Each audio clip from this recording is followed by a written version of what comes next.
दोस्तों jade plant एक succulent plant है और बरसात के सीजन में जब कई दिनों तक लगातार बरसात होती है तो ऐसे में सक्यूलेंट प्लांट होने की वजह से जेट प्लांट के ख़राब होने के चांस बढ़ जाते हैं। तो आज के वीडियो में मैं आप लोगों के साथ में शेयर करूंगी कि बरसात के सीज़न में हमें अपने जेट प्लांट के पौधे की किस तरीके से देखभाल करनी चाहिए और पौधे को ख़राब होने से बचाने के लिए, साथ ही साथ पौधे में अच्छी ग्रोथ होने के लिए हमें ऐसी कौन सी फर्टिलाइजर्स देनी है जिससे हमारे जेट प्लांट के पौधे बरसात के सीज़न में तेज़ी से ग्रोथ करें, शेयर करूंगी। नमस्कार दोस्तों, आप सभी का अपने चैनल पर एक बार फिर से स्वागत है। तो चलिए दोस्तों वीडियो की शुरुआत करती हूँ। सबसे पहले जान लेते हैं कि जब लगातार कई दिनों तक बरसात होती रहती है तो हमें अपने जेट प्लांट के पौधे की किस तरीके से देखभाल करनी होती है। तो दोस्तों पहला काम आपको करना है कि जब बरसात आपके वहाँ रुक जाए तो आधे घंटे बाद आप अपने जेट प्लांट के पौधे के गमले की मिट्टी को चेक करें। अगर उसमें पानी रुका हुआ है तो आप तुरंत उसका ड्रेनेज होल देखें और उसको साफ़ करें किसी चीज़ की सहायता से, जिससे कि पानी तुरंत बाहर निकल जाए। उसके बाद जब पानी पूरी तरीके से निकल जाए तब आप मिट्टी की हल्की हल्की सी गुड़ाई ज़रूर कर दें,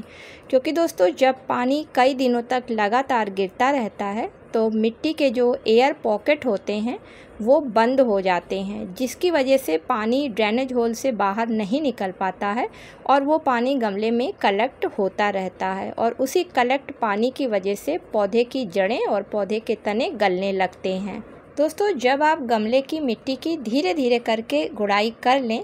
तो गमले को उठाकर ऐसी जगह पे रख लें जहाँ पर अब इसके ऊपर बरसात का पानी फिलहाल ना पड़े,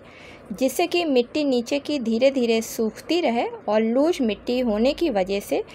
ऑक्सीजन अच्छी तरीके से पौधे की जड़ तक पहुंचती रहे और जो अभी तक गीले होने की वजह से जेट प्लांट की जड़ों में नमी बैठ गई थी वो नमी दूर होने लगे। दूसरा काम करना है कि बरसात के मौसम में दोस्तों आपको अपने जेट प्लांट के साथ साथ जितने भी बगीचे के पौधे हैं उन सभी पौधों में आपको बराबर बरसात रुकने के बाद में चेक करना है और पौधों पर जो भी पत्तियां पीली हो गई हैं उन सभी पत्तियों को तुरंत पौधे पर से हटा देना है, क्योंकि ये पीली और गली हुई पत्तियां ही जब मिट्टी में गिरती हैं तो फंगस मिट्टी में लगती है और वही फंगस फिर तनों में और पौधों की जड़ों तक पहुंच जाती है, जिसकी वजह से पौधे ख़राब होने लगते हैं और हम सोचते हैं कि ज़्यादा पानी की वजह से हमारा पौधा ख़राब हो गया है। अब दोस्तों तीसरा काम आपको करना है कि जेट प्लांट के पौधे को या किसी भी पौधे को बरसात के सीज़न में ऐसी फर्टिलाइज़र देनी है जो सॉलिड हो, साथ ही साथ जल्दी गले ना,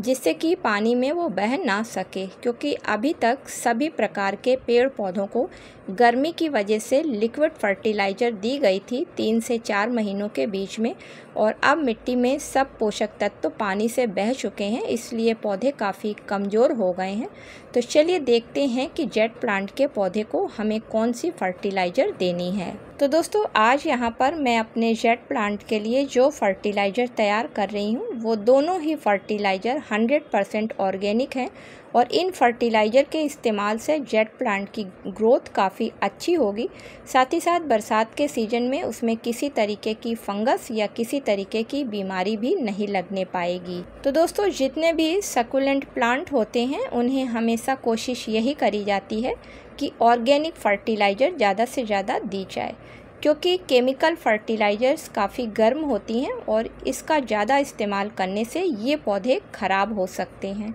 तो यहाँ पर जो आज मैं अपने सक्यूलेंट प्लांट जेट प्लांट के लिए फ़र्टिलाइज़र तैयार कर रही हूँ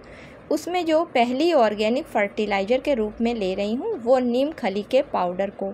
तो 10 इंच के गमले के लिए 2 चम्मच नीम खली के पाउडर को ले लेते हैं, क्योंकि दोस्तों इसमें nitrogen, phosphorus, potassium, calcium, protein, vitamin C के साथ साथ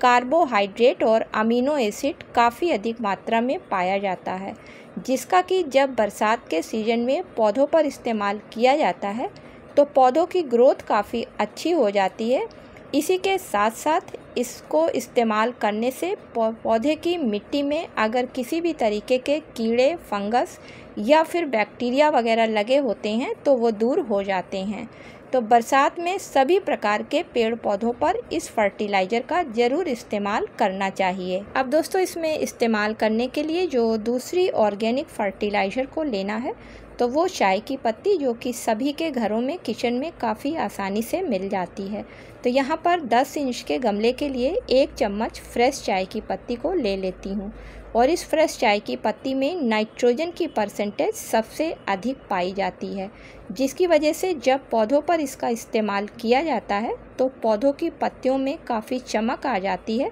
साथ ही साथ पौधों की पत्तियों की साइज भी बढ़ जाती है। इसी के साथ में चाय की पत्ती में पोटेशियम, फास्फोरस, मैग्नीज, आयोडीन भी पाया जाता है।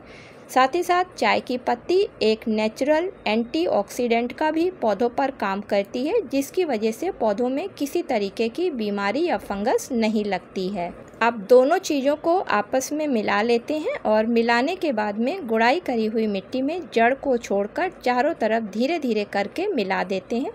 दोस्तों बरसात की वजह से गमले की मिट्टी काफ़ी गीली है तो पानी नहीं डालना है, ये धीरे धीरे डिकम्पोज होती जाएगी और पौधे को इसका फ़ायदा मिलता जाएगा। तो इस तरीके से दोस्तों इस फर्टिलाइज़र का आप 15 दिन में अगर अपने जेट प्लांट के पौधों पर इस्तेमाल करते हैं, साथ ही साथ जब लगातार कई दिनों तक बारिश होती है तो उस बारिश के पानी से अपने पौधों को बचाते हैं, तो आप देखेंगे कि बरसात के मौसम में भी आपका जेट प्लांट काफ़ी अच्छी तरीके से ग्रोथ करता रहेगा। उसमें नई निकलने वाली पत्तियां काफ़ी बड़ी और शाइनिंग होगी, साथ ही साथ इसके तने भी काफ़ी मोटे होते जाएंगे। उम्मीद करती हूँ कि आज का वीडियो आप लोगों को पसंद आया होगा। अगर दोस्तों पसंद आया हो तो इसे लाइक और शेयर करें। मिलती हूँ किसी अगले वीडियो में किसी नई जानकारी के साथ में। तब तक के लिए दोस्तों हैप्पी गार्डनिंग।